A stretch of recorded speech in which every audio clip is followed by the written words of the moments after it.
The Line. Touchdown! Sports betting, fantasy football, and the latest NFL news. Featuring Loud-Esmond, Christian Giordani, Rocky Giordani, and Jeremy James. Bet on us to make you a better better. What? Let's get ready to steer the line. Good afternoon, folks, and welcome to another segment of Steer Line. I'm your host and analytics expert, Christian Giordani. Alongside me is Loud-Esmond, our professional sports handicapper today. Today on Steer the Line, we will touch on the NHL Finals, which could be historic, according to my friend Loud over here. And then we'll be comparing the 2023 NFL free agency to this year's. And if we have any more time, we'll do whatever we can get along.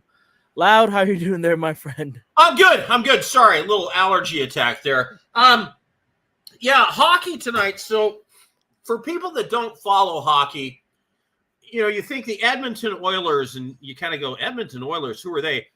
Wayne Gretzky won a couple championships with the Edmonton Oilers. The Oilers are actually a franchise that has done very well in the NHL over the years. They just don't have a big brand in the United States. And then the Florida Panthers, of course, the leading edge of the who the hell wants to play hockey in Florida? To which I say, hey, I loved going to hockey games in the Inland Empire, especially in the early fall when it was still hot, because you go inside and it's 55 degrees and you sit near the ice and it's nice and cool. It's nice to want to put on a jacket and cool off inside. So, yeah, being at a hockey rink in Florida, not a bad place to be. It's a little hot and humid there. So, anyway, the Florida Panthers have done very well. And they came out blazing in this series. They got up to a 3-0 series lead, mostly by the fact that they kept the other team from scoring. I think it was 1 goal, 0 goals, and 2 goals, something like that. That the Edmonton Oilers had scored in the first 3 games. Since then, they have exploded on offense. They beat the Panthers 8-1 in one game, and in the next game 5-3. They've scored 13 goals in 2 games, one of which was in Florida. Now they get a home game tonight where I was kind of shocked. They're actually favored for the first time in the series, minus 105 versus, minus 120 versus the Panthers being minus 105. And so the Panthers, they're considering a little bit of a better bet. And here's the thing. If Edmonton wins tonight, that makes the series 3-3. And that next game is played Monday in Florida. Yes. If Edmonton completes coming back, it'll be historic. They will be the first hockey team ever to come back from a 3-0 deficit and win the championship. Now, when they got down 3-0, the odds of them coming back and winning the championship went up to almost minus 1,800. I mean, plus 1,800. So, Loud-Esmond here went, what the hell? I'm going to take a few.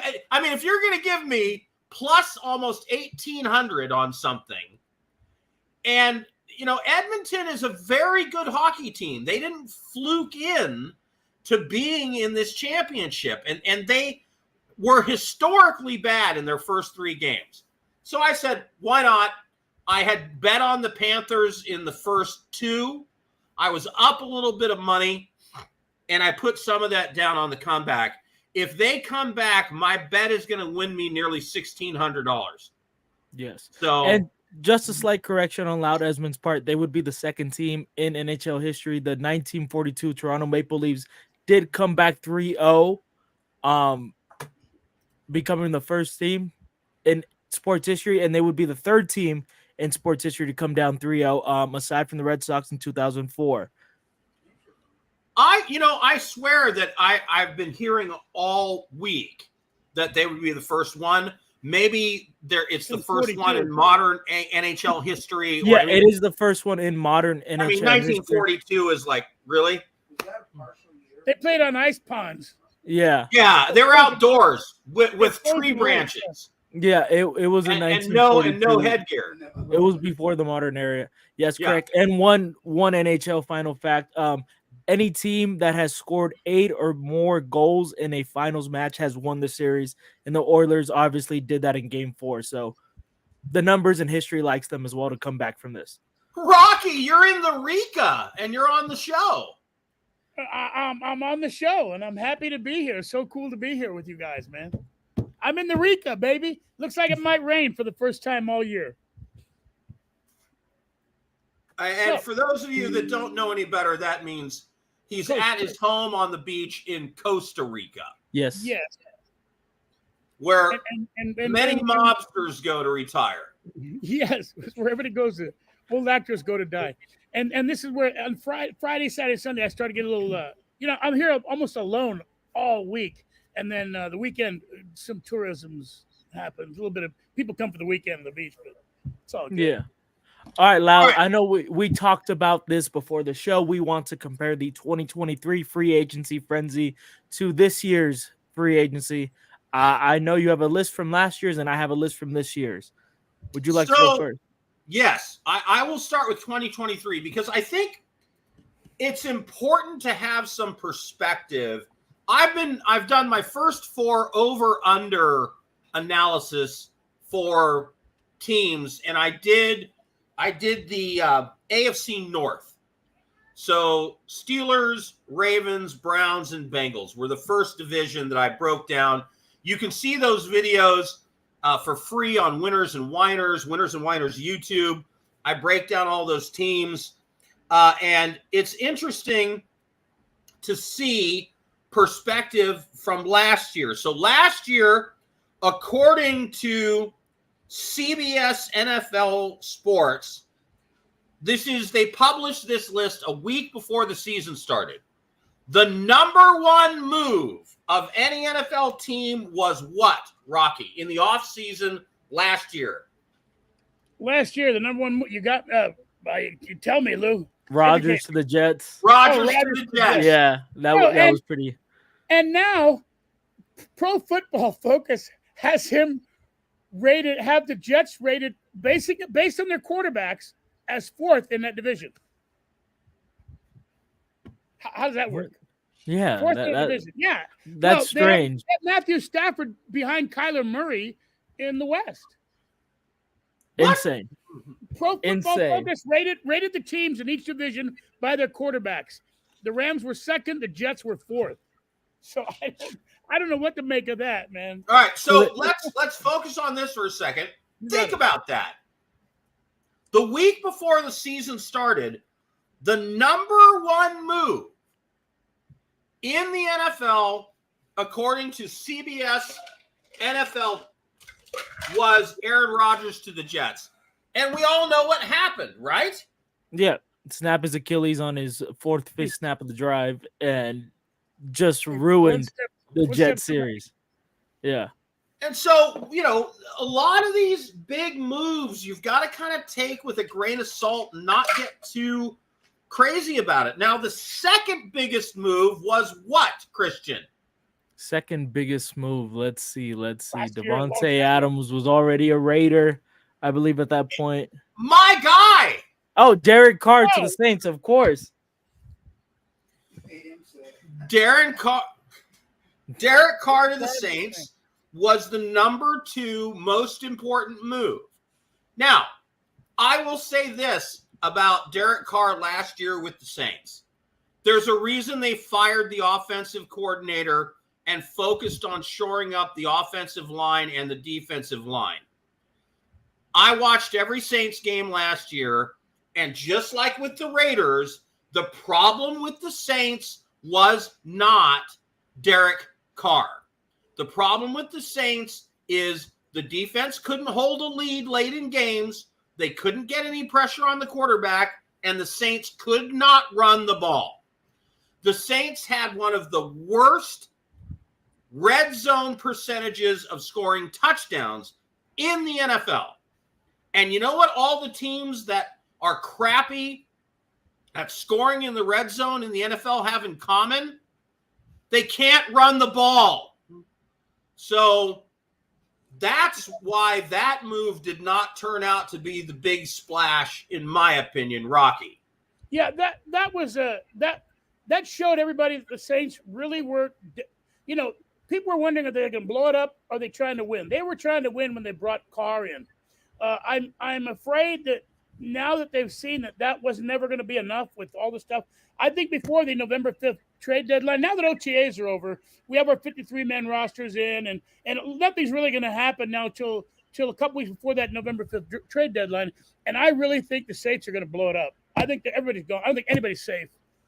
Derek Carr couldn't save him. And let's face it, I know we joke a lot about, Lou, his bromance with Derek Carr, but he's a damn good quarterback. Now that goes into my question.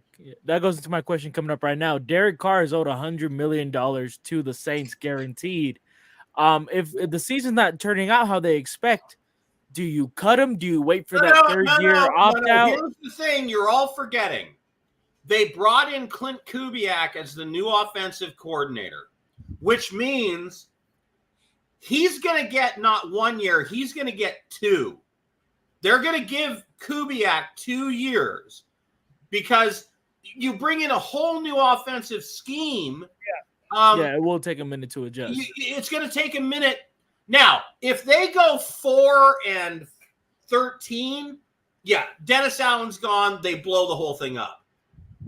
If they win 8 or more games and are competitive and they're looking better at the end of the season than they did at the beginning, I think they give it one more roll of the dice, because the other thing is I looked at their contracts and where they are in terms of salary cap hell, and not this year, but at the end of next season, they shed a lot of contracts. Alvin Kamara could be gone at the end of not this year, but next year. He's looking for extension. I don't think he's going to get it. They let Michael Thomas go. I think the Saints are not in a 1 year window, but a 2 year window. And that last year with Derek Carr, he may not be on that team anymore if they're not successful. And if the Saints to have a successful season this year, I think you're talking about 8 or 9 wins. Next year, it's the playoffs or bust. And if they don't make the playoffs, Dennis Allen's gone, Kubiak's gone, Carr's gone. They tear it down to the floorboards and start over. The great news with Carr after the 2025 season, he has a team opt-out option where they can just let him go for nothing. But 2025 is going to be, for lack of better words, a salary cap hell for the New Orleans Saints. They're and at that point, they can shed a bunch of stuff and be done after that. But in that 2025 season, they are $88 million over the cap as of right now. So they're stuck with whatever they've got this year and next year. Yep. And then after that, the third, I love this one. The third most important move, according to CBS last year, Jimmy Garoppolo to the Raiders. Yeah. How the fall off came so quickly. And those two are related. Do you remember my conversations with Jeremy on this show when the Raiders showed Derek Carr the door and released him? They didn't trade him. They didn't get anything for a Pro Bowl quarterback. They just released him. And what did I say to Jeremy over and over? What's your plan? What's next? Yeah. And now going into this year, what do they have, Christian? They have Gardner Minshew and Aiden O'Connell. No, it's tough. Go ahead, Rocky. There's some. Now, Derek Carr's not coming back to the Raiders, but, a quarterback of his caliber is always going to find a home no matter what happens in New Orleans this year, next year, whatever, till he hangs it up. But I think in Las Vegas, they have to try to sign a veteran quarterback. They have no choice between now and I don't know what the window. They have a It's veteran closing, man. quarterback. His name is Gardner Minshew. Yeah, well, we're not serious Maybe about Joe that. Right? Flacco will be available. Oh Yeah. man. Okay. Honestly, I Gardner was hoping you were Minshew. serious about that. So they have to find a veteran quarterback right away. They have to make a move. They have to do something. Their window was closing, and now it's nailed shut. Just some other notable. I want to get on to 2024, but some other notable things from 2023. Darren Waller to the Giants was number 5. And now he's retired making bad rap music. Talking about his ex-wife. Really? Yeah. Mike McGlinchey to the Broncos was number 7. All right. Orlando Brown Jr. to the Bengals was number 10. Of course, once Joe Burrow gets hurt, who cares who your left tackle is? Yeah. So I'm just pointing out that what seems to be so important when what's going to have all this impact a lot of times doesn't mean S. All right, Christian, walk us through what is considered to be right now the most important 2024 moves. All right, I'm going to go backwards in order. I'm going to go backwards. I'm going to go backwards. Quick honorable mentions just for the Rams fans. Outside of the top 15, Darius Williams to the Rams at number 16, and Leonard Floyd to the 49ers at number 17 for the two most important in that ranking. Now going on to 15. At 15, the Jets trade for Hassan Reddick. That's the 15th most important move of this NFL offseason. Who Hassan Reddick is, so I'm not sure. I'm not sure that's that important. I tell you what, let's go in reverse. Let's go one. Down. Gotcha. All right, let's go one down. We have number 1. Any guesses before we go ahead? Derrick Henry to the Ravens. No. Oh, God. Really? Rocky. No, that would have been my guess. The 18th highest paid athlete of all time, Kirk Chains, goes to Atlanta. Oh my God, Kirk Cousins to the Falcons is the number 1 most important move. You're gonna hate number 2. I mean, if you're his financial advisor, it's the most important move. Kurt Bags, man. Put his agent in the Hall of Fame, man. I mean, really, man, this guy made more money than anybody, and he's never been a playoff caliber quarterback. No, okay. Number 2. This is 2 for 1, basically. Adding Russell Wilson and Justin Fields to the Pittsburgh Are you kidding? Steelers. Oh my God. This is according to Bleacher Report. Going ahead, by the way, a very, very credited source. Well, so I have an old, washed-up quarterback and a young guy, nobody. Young washed-up And a quarterback. young guy Sweet, Yeah. I've got it both ways. Okay, we got. There never was one. At number 3, we have the Bears landing Keenan Allen. Who cares? Whatever. You know, at least we know Keenan Allen who he is. At number 4, the Texans deal for Stephon Diggs. That is a big deal. That's a big one. And the contract restructure is huge. Huge. And it's not a big deal for the reason that you're all thinking it is. It's a big deal because the Buffalo Bills are screwed. Yeah. That hurt him. Yeah, and it was a personality problem. It wasn't an on-the-field performance problem. It was a personality problem, which always makes it worse when that forces your hand. Shaq and Kobe. Wow. Yeah, the Texans absolutely won that trade. I mean, 100%. 100%. The Texans, I think, are going to be really dangerous for years to come. Yeah. Their roster is young. They are stacked with talent all over the place, and they did it right. You know what they did? They absolutely sucked for 3 years. And they sold off all the good parts that they had. And then they had a massive haul of draft picks for 2 years, and then they got their quarterback. That's the way you have to build in the NFL. The problem with both the Raiders and the Saints, we talk about a lot on the show because Jeremy is the Raiders guy and I'm the Saints guy, is neither one is doing that. They're both going to win I say the Saints are going to win 8 or 9 games. The Raiders are going to win 5 or 6.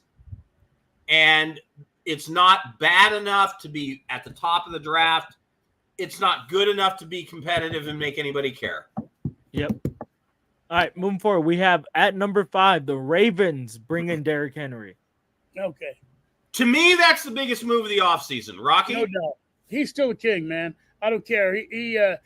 He's got a real shot now. I mean, I know that they're a pass-first offense, but I think with Derrick Henry there, it's going to take a lot of pressure off of Lamar and his legs, especially. Whoa. Okay.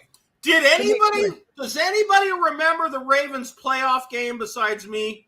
Yeah. Well, no, I remember they did not run the ball at all. At all.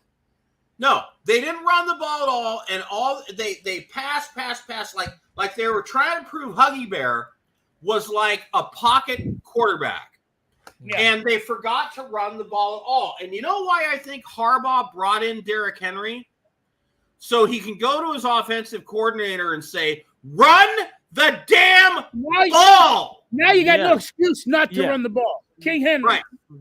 Right. Can you imagine the RPO game with Derrick Henry and Lamar? And, Derrick Henry has thrown more touchdowns than any running back in history, I believe. Really? That's a set I've never heard. But I wouldn't be shocked. He's a short yardage guy, as well as a great running back, a legitimate 1,000-yard rusher. If I'm wrong about the most, I have seen him throw several. I know he's thrown quite a few. Yeah. So I think the package. I think what not Jim Harbaugh. Jim Harbaugh's an ass. John Harbaugh in Baltimore is a good guy. And I think he just was so sickened by what he saw happen in that game. He's old school. He wants to play great defense, smash the ball down your throat, and throw it over the top when you come in with too many people in the box and burn you. What I remember watching that game, and I kept screaming at my television, run the ball. Lamar Jackson was our last chance to be saved by the Chiefs dynasty, man. Yeah. And Lamar, I remember watching that game, and he would have wide open field in front of him, and I'm like, run, and he would throw it. And I'm like, what are you doing? So I think this is Harbaugh, the good Harbaugh's way of saying, okay, offensive coordinator, you have Derrick Henry. If we don't run the ball 25 times a game, you're fired. Yeah, at least. Yeah. All right. Moving on real quickly at number 6, the Titans trade for L'Jarius Sneed. I think that's the most underrated move this offseason. That's a big one. You're muted. Top 5 for sure. You're muted loud. Now, for me, L'Jarius Sneed is a top 3 cornerback in the league. He is in a weak division now. I know the Texans are heavy set, but they're still young. There's going to be growing pains going around. That division could still be up for grabs for any team in that up there. So L'Jarius Sneed being added there is huge for them. Probably the biggest move this entire offseason. All right. At number 7. I know he sounds like a Harry Potter character, but I'm with you. Right. All right. At number 7, the Eagles swiping Saquon Barkley from the Giants. I think that's the second biggest move. How does that happen? I mean, really? God. Well, I saw that coming a mile away. For God's sake, you have to pay Daniel Jones. Right. Yeah, but I saw that from my way. Kid from Philly wore an Eagles jersey at his first game as a New York Giant coming into there was no way Saquon Barkley wasn't going to be Eagles sometime in his career. All right. At number 8, the Giants acquiring and extending Byron Burns. No. Such a big question mark for me. Byron Burns is a great defensive edge, man. He was rotting away in Carolina, but now he's just going to be rotting away in New York in a nice apartment in Manhattan. Yeah, well, and paying higher taxes. Yeah. That's tough. Okay, at number 9, the Steelers stealing Patrick Queen from their division rivals. Yeah, that's a big. That's huge. Patrick Queen did benefit a lot off Roquan Smith. So I really want to. Who is Patrick Queen and why do we care? Linebacker. He was with Mr. Rush, the quarterback. Yeah. He's one of the best. With. He was with the Ravens. He was the best linebacker Oh, in the league. Okay, sorry. Aside from from his teammate, probably Roquan Smith. Yeah, but you know what? I think the Ravens can replace him, and as long as the Steelers have Mo and Larry at quarterback, it doesn't matter. Yeah, Queen is one of the best blitzing defensive backs in the league. 1 minute. Okay. 1 minute. And lastly, probably I take this back. This is probably the most underrated signing in this season. Daniel Hunter to the Texans. Huge in my opinion. Adds to the pass rush with name is slipping the number 2 draft pick from last year. Will Anderson Jr. from the Texans. I just wanted to go through this to make the point that we go into the NFL season with all these expectations of what these moves are going to mean. Everybody remember the Philadelphia Eagles dream team? Nnamdi Asomugha and this guy and that guy, and it just doesn't work. But it's something to do in the offseason. You know, gives us some expectations of what makes it fun looking forward to the season to come. And I am looking very forward to and the fact is the good teams that are good teams are going to be good teams, and the bad teams that are bad teams are going to be bad teams. And anybody thinking one player moving to one team is going to somehow change the whole culture, the whole winning percentage, BS. Doesn't happen that way. In the NFL, it's a process. I'm Loud Esmond. Let's go Oilers! Okay. Everyone listen to your line. Let's go Rams. Let's go Raiders.